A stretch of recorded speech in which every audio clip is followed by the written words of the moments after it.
나면서부터 소경되었던 자의 눈을 밝게 만든 사건은 하필 안식일이었습니다.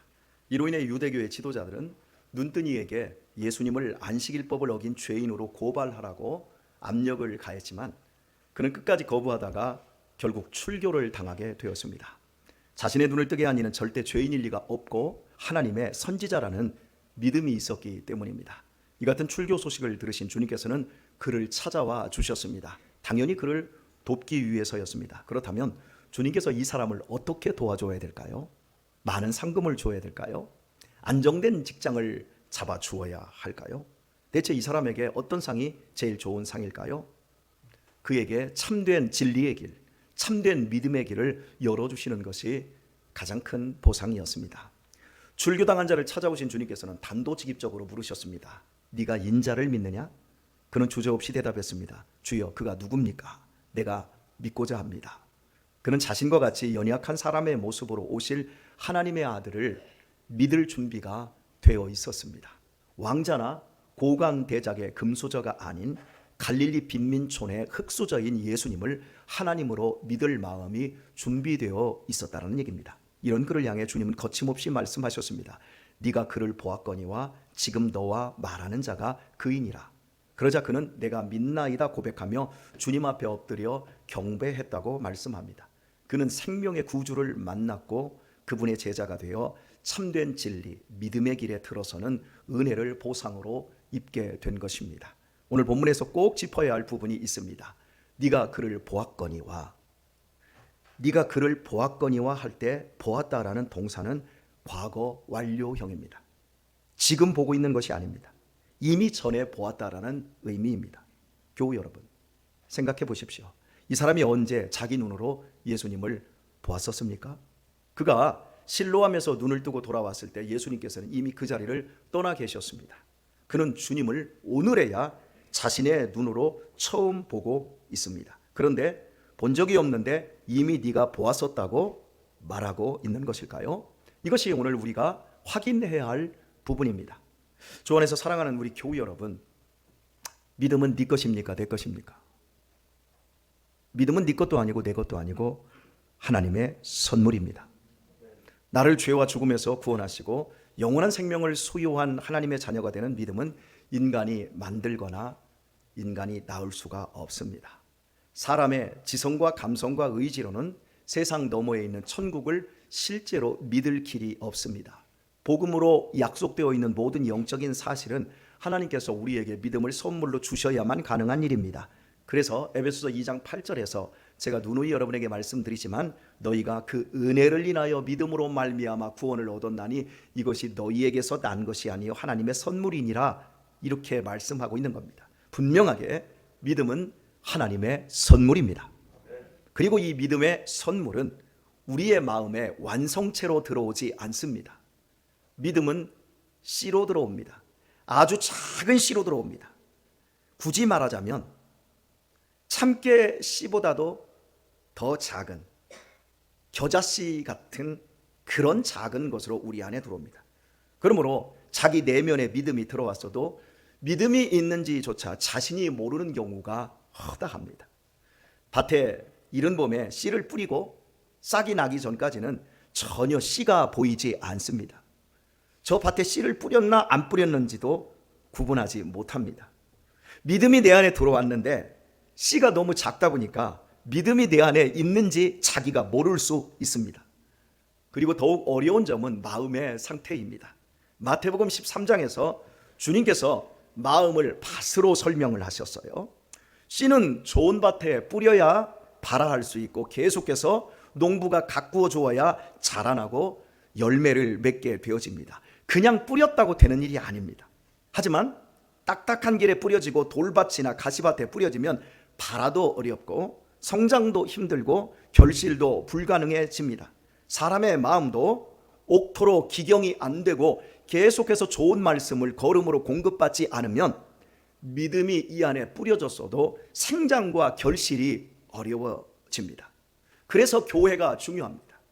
교회는 믿음을 공급받는 동시에 길가처럼 딱딱하고 돌처럼 거칠고 가시처럼 날카로운 마음을 하나님의 말씀과 성령의 감동으로 좋은 밭을 만드는 곳입니다.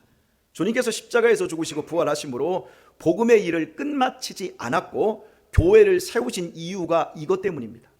교회 없이는 복음 전파를 할 수가 없습니다. 교회를 통하지 않고는 구원을 받을 길이 없습니다.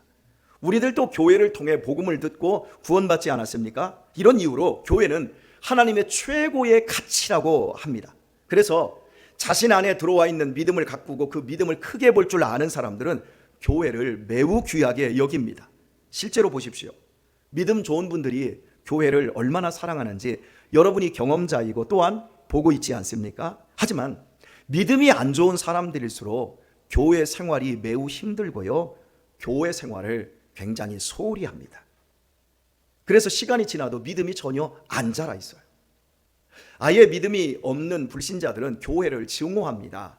자신들에게 아무런 피해를 주지 않았는데도 교회를 미워하고 증오합니다. 그러므로 하나님으로부터 은혜를 입어 믿음을 가진 사람들만 교회를 자신의 인생에 있어서 최고의 가치로 여길 줄 알게 되어집니다. 고려말 공민왕 때 경남 진주 출생의 문익점은 원나라의 사신으로 갔다가 돌아오는 길에 목화씨 10여 알을 부통에 숨겨 들어옵니다. 당시 화약에 불을 당기는 것으로 사용되었기에 원나라에서 이 목화를 금수품으로 지정되어 있었습니다. 밀수하면서까지 목화씨를 목숨 걸고 들여온 이유는 겨울에 부유한 사람들을 제외하고 대부분 겨울에 추위로 떠는 사람들이 대부분이었기 때문입니다. 반입에 성공한 문익점은 고향으로 내려가 장인인 정천익에게 씨를 나누어 주어 따로 장인의 밭과 자신의 밭에서 심어서 가꾸게 됩니다. 목화 농업은 중국에서도 양쯔강 이남, 즉 더운 남부지방에서 키우는 것이기에 우리나라에서 재배하는 것은 적합치 않았습니다. 그때도 불가능하다고 생각을 했었습니다. 그리하여 온대성인 기후를 견디지 못하고 문익점이 심은 씨들은 발화가 됨과 동시에 다 죽어버리고 말았습니다. 정천익이 심은 씨 역시 거의 다 죽고 딱 한 개만 발화하여 자라났고 그 해에 조금 더 많은 씨를 확보할 수 있게 됩니다. 이듬해에 다시 이 모든 씨를 정천익과 그리고 사위인 문익점이 함께 뿌리게 되어 한반도 기후와 토질에 적응한 목화씨가 대량으로 확보가 되어집니다. 그리고 그 다음 해에 인근 농부들에게 무상으로 다 나누어 목화 농업이 자리를 잡게 되었습니다. 그래서 지금도 경남 산청에 가면 이 첫 번째 목화 밭이 있어요. 제가 이 둘레길, 지리산 둘레길을 돌 때 참 거기에 가서 제가 그걸 보면서 감격을 했었거든요. 결국 한 알의 목화씨가 우리 민족의 혹독한 겨울을 따뜻하게 지낼 수 있는 소음을 가득 채운 면화 옷을 탄생하게 합니다. 저도 어린 시절에 솜잎을 덮고 잤고 솜으로 된 많이 는 이 잠바를 입었었습니다. 이렇게 폴리에틸렌 옷이 나오기 전까지 무려 600년의 따뜻한 면화 역사는 문익점의 씨 하나에서 시작되었습니다. 문익점의 꿈 하나에서 시작되었습니다. 아무도 생각 못할 때 그는 생각했고 아무도 시도하지 않을 때 그는 시도했고 결국 한반도의 겨울을 바꾼 것입니다. 사랑하는 교우 여러분, 여러분 안에 믿음이 있습니다. 여러분의 미래를 따뜻하게 할 믿음이 들어 있습니다. 여러분 주위에서 그것을 모르고 있고 여러분 자신도 의심과 불신이 가득 찰 때도 있지만 분명 여러분 안에 믿음이 들어 있습니다. 기뻐하십시오. 여러분의 가문을 영원토록 따뜻하게 할 믿음의 씨가 지금 여러분의 마음 안에 들어 있습니다. 아무리 주변이 죄로 말미암아 냉랭하고 얼어붙어 있어도 여러분과 여러분의 후손들을 따뜻하게 하고 복되게 할 믿음이 여러분 중심 안에 들어 있단 말입니다. 우리의 모든 죄를 짊어지시고 십자가에서 피 흘려 죽으신 하나님의 아들의 죽음이 이 믿음 안에 들어 있습니다. 보이지도 않는 그 작은 씨 안에 죽음을 이기고 부활하신 예수님의 영원한 생명의 능력이 들어 있습니다. 이 믿음의 씨앗을 이제 가꾸기만 하면 됩니다. 이 교회를 통해 믿음을 발화시키고 잘 가꾸어서 열매 맺게 하시면 되는 겁니다.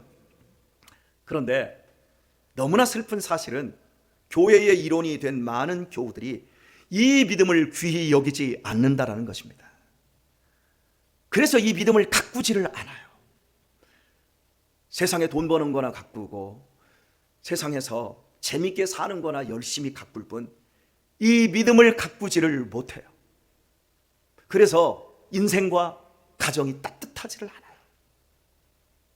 우리뿐만 아니라 이는 신약교회도 마찬가지였습니다. 요한복음을 기록한 사도 요한은 요한 1서에서 이렇게 말을 합니다. 내가 하나님의 아들의 이름을 믿는 너희에게 이것을 쓴 것은 너희로 하여금 영생이 너희 안에 있음을 알게 하려 함이라. 하나님의 아들의 이름을 믿는데 내 안에 영생이 있는 것을 몰라서 요한복음을 기록했대요. 이게 얼마나 답답한 일입니까? 예수님을 믿으면서도 믿음의 결국이 영생임을 알지 못해서 성경을 기록했다라는 거예요. 그러므로 제가 여러분에게 권면드려요. 믿음을 귀하게 여기십시오. 여러분 안에 영생이 있습니다. 여러분의 믿음을 보다듬고 자라게 하고 열매 맺게 할 이 교회를 귀하게 여기시고 신앙생활 잘 하십시오. 약속드립니다. 그러면 여러분의 영혼이 잘 될 것입니다. 뿐만 아니라 여러분의 가정과 가문이 영원토록 따뜻해질 것입니다. 좋은 믿음 생활하십시오. 믿음대로 될 것입니다. 복되게 믿음 생활하십시오. 모든 삶이 복이 될 것입니다. 다시 처음에 제시했던 문제로 돌아오겠습니다. 분명 본 적도 없는데 이미 네가 보았었고 지금 너와 말하는 자가 그이다라는 말씀의 의미는 이렇게 해석됩니다. 주님께서 그가 장님이었을 때, 즉 침뱉은 흙을 이겨 눈에 발라주며 실로암 못에 가서 씻으라 하실 때 바로 그때 그의 마음에 하나님께서 믿음의 씨를 심어주신 것입니다. 그래서 그는 주님 말씀대로 순종하여 눈을 씻고 밝아질 수 있었습니다.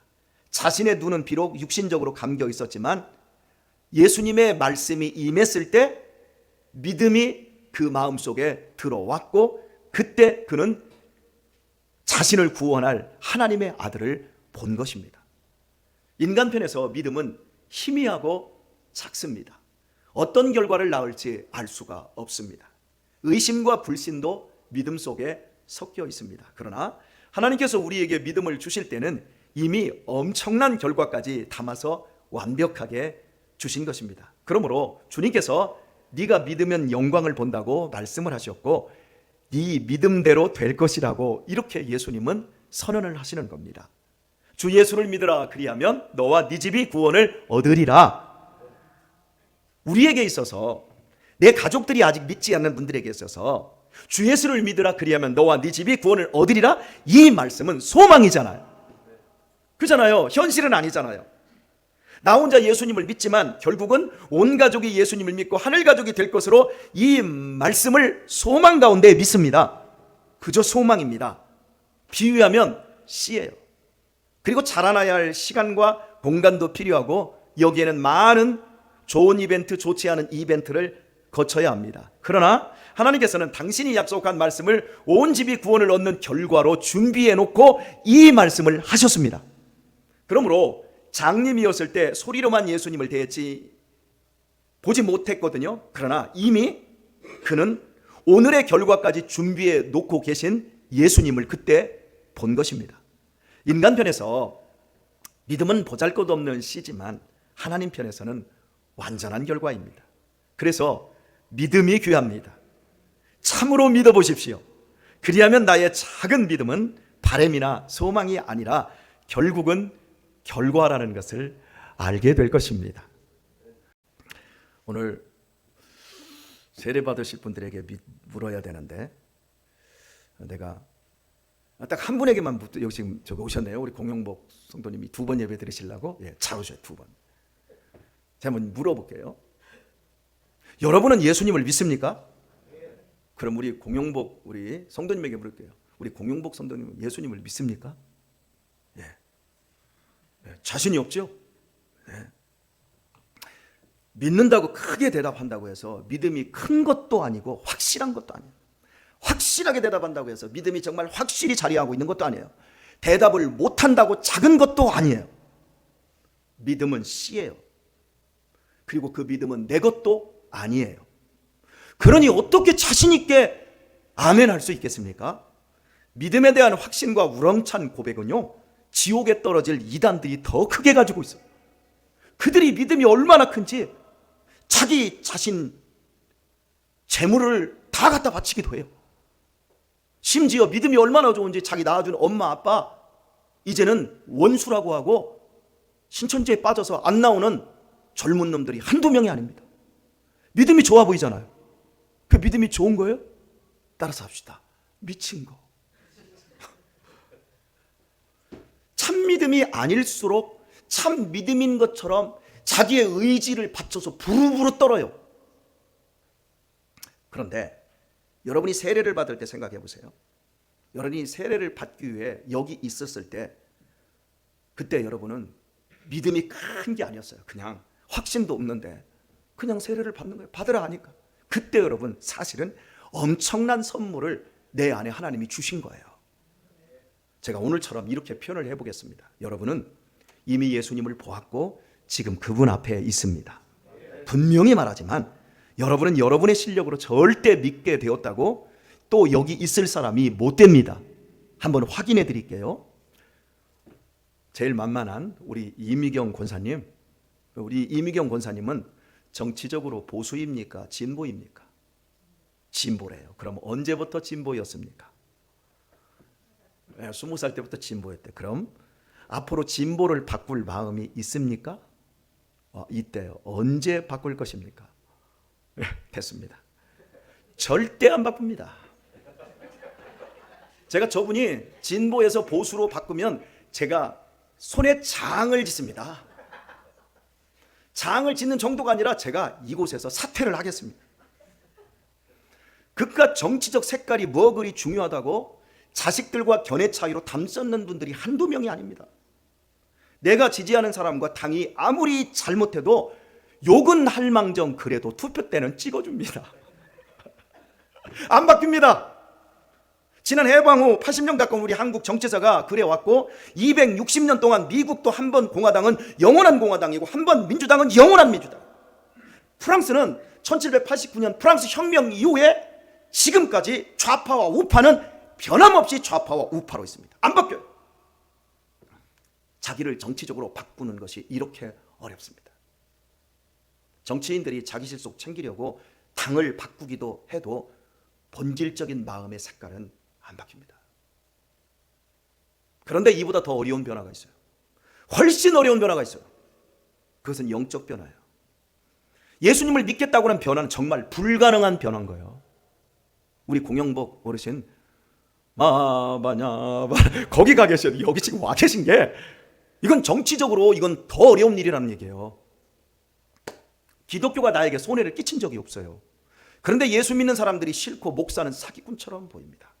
기독교가 이 땅에 들어와서 미신을 타파하고 여성 인권을 성장시키고 학교와 병원을 세워서 교육과 의료를 획기적으로 바꿔놔서 대한민국이 선진국가가 될 수 있는 그 터전을 기독교가 만들어 놓았습니다. 사회적으로 역사적으로 정치적으로 다 인정하는 사실입니다. 그런데도 우리 사회는 현재 교회를 71%가 불신하고 증오합니다. 여러분들도 그랬어요. 이미경 권사님도 그랬어요. 교회는 못난이 찌질이들이 다니고 목사는 자기 법벌이 하려고 겁주는 못된 종자라고 생각을 했습니다. 아멘. 그게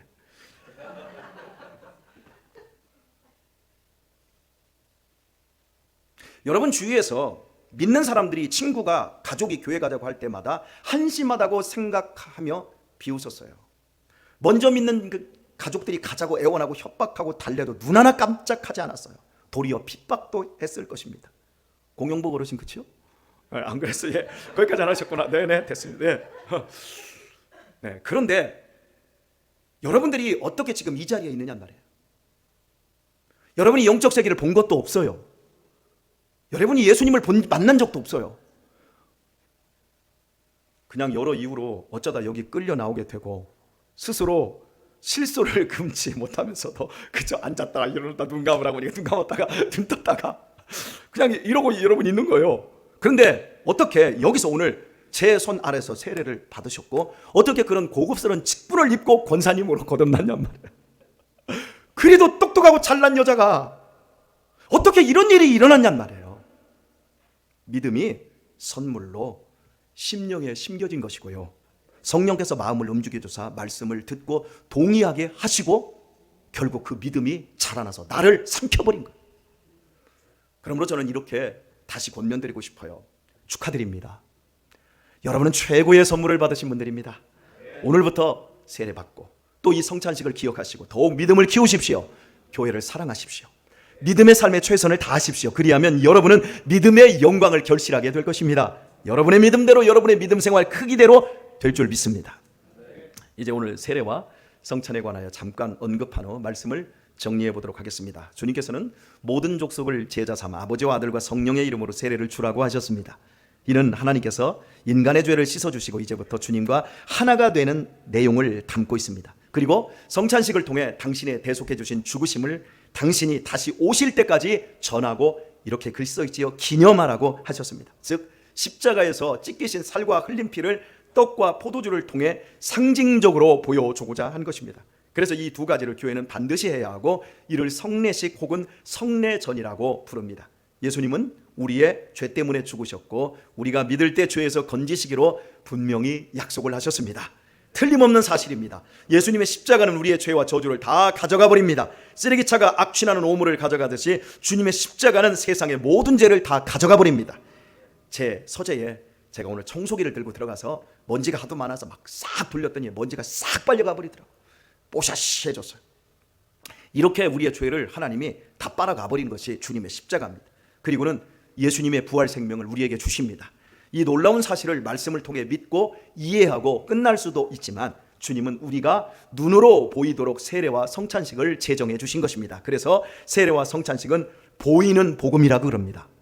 예수님은 우리가 주님을 구주로 믿을 때 틀림없이 구원받고 하나님의 자녀가 되었다는 사실을 도장 찍듯 확실히 보증하고자 성례전을 제정하신 것입니다. 그러므로 믿음을 고백하는 사람들은 이 성례전에 참여를 해야 합니다. 세례를 받아야 되고 1년에 2번 이상 성찬식을 통해 내 안에 영생의 씨가 있음을 확인해야 합니다.